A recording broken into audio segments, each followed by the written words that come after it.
20대 국회의 악명은 일하지 않는 국회였죠. 이번 국회에서는 개원과 함께 여러 법안들이 쏟아지고 있는데요.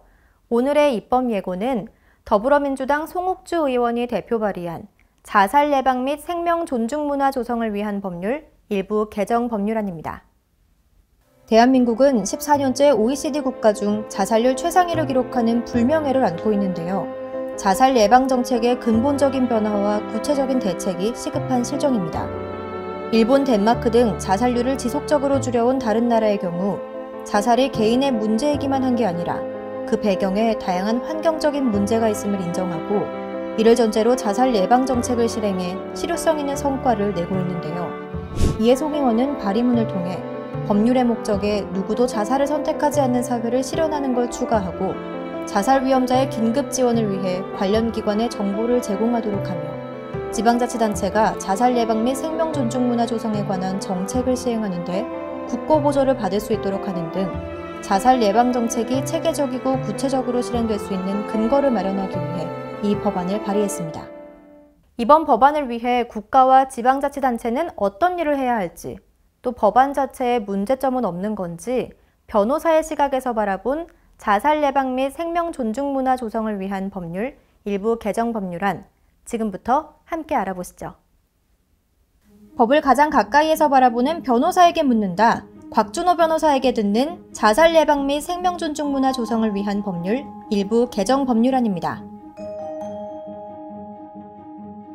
사실 이 법률이 없었던 것은 아니고 일부 개정안, 즉 일부가 추가된 것입니다. 그 일부 추가된 내용은 첫 번째, 목적 조항에 있어서 누구도 자살을 선택하지 않는 사회를 실현하겠다는 것이 들어가 있습니다. 예전에는 자살을 하지 않는 문화와 이러한 분위기 조성에 그쳤다면은 조금 더 한 발 나아간 것이라고 할 수 있죠. 그러니까 자살 자체를 선택하지 않도록 법에서 규정을 하는 것입니다.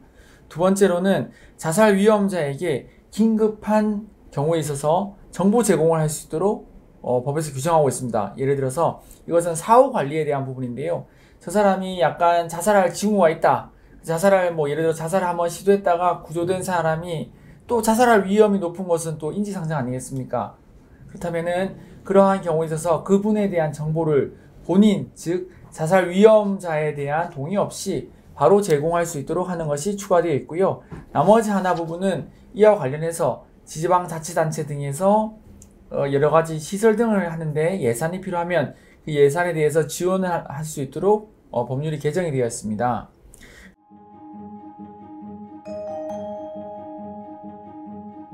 이 법, 즉 자살 시도자의 사후 관리 부분에서 그 내용이 들어가 있다는 것입니다. 자신의 동의가 없다 하더라도 자신의 개인정보를 제공할 수 있도록 법에서는 규정을 하고 있습니다.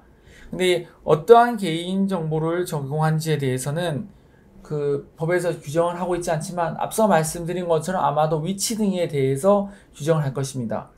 그런데 이것이 한 발 더 나아가게 되면 자살을 한번 시도한 사람이 조금만 연락이 끊기거나 조금만 어떠한 징후가 있다 하면은 바로바로 정보가 공개가 되는 점이 있습니다.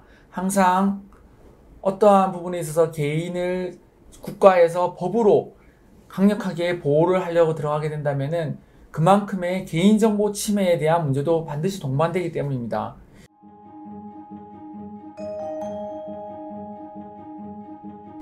개인적인 정보를 국가가 전체적으로 통합하여 관리한다는 점에 있어서 항상 위험이 따르게 됩니다. 어떠한 법이든지 거기에 대해서 세밀하게 들어가서 개개인에 대해서 조금 더 보호를 하고 조금 더 챙기겠다고 한다면 당연히 그 챙겨야 되는 대상에 대한 정보 역시도 국가에서 가질 수밖에 없는 것이지요. 정보통신서비스 제공자에게 표준 약관의 채택, 자살 유발 정보의 감시, 자살 유발 정보 유통 차단에 필요한 조치를 권고할 수 있다고 돼서 권고로 되어 있죠. 그래서 이 법이 시행이 되면은 우리가 흔히 생활에 접하는 걸로 예시된다면 카카오톡에 우리가 가입을 할 때 그 깨알 같은 글씨 중에 하나로 자살의 징후가 있거나 자살의 위험이 있을 때 거기에 대한 당신의 정보를, 즉 카카오톡 내용 정보를 관련된 기관에 제공할 수 있다는 것이 약관에 들어가게 될 것입니다. 여기 약관에 들어가라고 되어 있으니까요. 그리고 자살 유발 정보의 감시, 예를 들어서 카카오톡을 우리가 이야기할 때 자살에 대한 대화를 한다거나 또는 자살에 대한 어떠한 검색을 했을 때 거기에 대한 정보 역시도 마찬가지로 국가기관이나 또 관련 단체에 대해서 그걸 알 수 있게끔 되어 있습니다. 공고할 수 있으니까요. 그리고 유통정보, 자살 유발 정보 유통 차단, 어떠한 자살 정보에 대해서 예를 들면 어떠한 자살 방법이 좋다거나 어디서 자살하는 확률이 높다거나 이런 대화 자체에 대해서도 카카오톡에서 대화를 차단할 수가 있습니다. 거듭 말씀드리지만 자살이나 뭔가 좀 내밀한 영역, 인간의 고등적인 판단과 관련되는 정보와 관련된 부분에 대해서 국가가 케어를 해주겠다고 하면 나서면 나설수록 거기에 대해서 알아야 되니까 당연히 그와 관련된 개인들의 정보와 관련된 대화라든지 모든 내용들이 국가든 카카오톡을 통해서 또는 네이버를 통해서 국가기관이나 관련 단체에 제공이 돼야 되는 것이 사실입니다. 이제는 법으로 제정되어 있으니까 안 하면 안 되죠. 따라서 개인정보와 사생활에 대한 침해 논란 또는 사후적인 조치, 예방적인 조치 모두 다 규정되어 있으므로 자신이 자살을 설사 시도하지 않았다 하더라도 병원의 우울증 치료에 대한 그 치료를 받고 나는 우울하다는 내용에 대해서 카카오톡으로 주변 사람들한테 이야기를 하기 시작하면은 거기에 대한 정보, 자신의 자살에 대한 우울에 대한 정보, 우울증에 대한 정보들이 관련 단체에 넘어갈 수 있는 것이 사실입니다.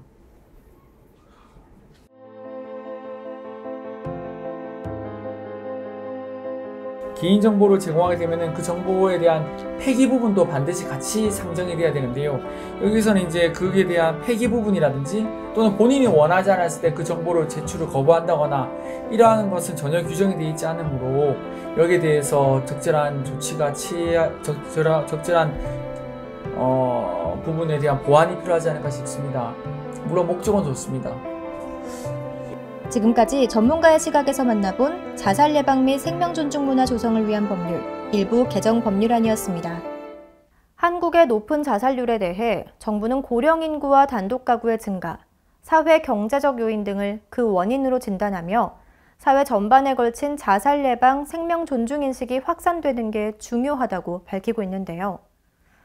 그러나 OECD는 한국의 경우 정신건강 서비스가 대형 병원에 집중돼 있어 진료를 받기 쉽지 않은 데다가 또 정신과에 대한 심리적인 거리감이 있기 때문에 진료를 받지 않고 지역사회에 남아있고자 하는 사람들을 위한 지원이 부족하다고 밝히고 있습니다. 실제로 한국에서는 정신과 치료를 받는 것에 대한 두려움과 반감이 작용하기에 쉽게 접근할 수 없는 부분도 있습니다. 이번 법안을 계기로 단순히 자살률이라는 수치를 낮게 만들기 위한 조치가 아닌 국민을 행복하게 만드는 법안이 많이 나오길 바랍니다. 국회는 지금에서 살펴보는 입법예고였습니다.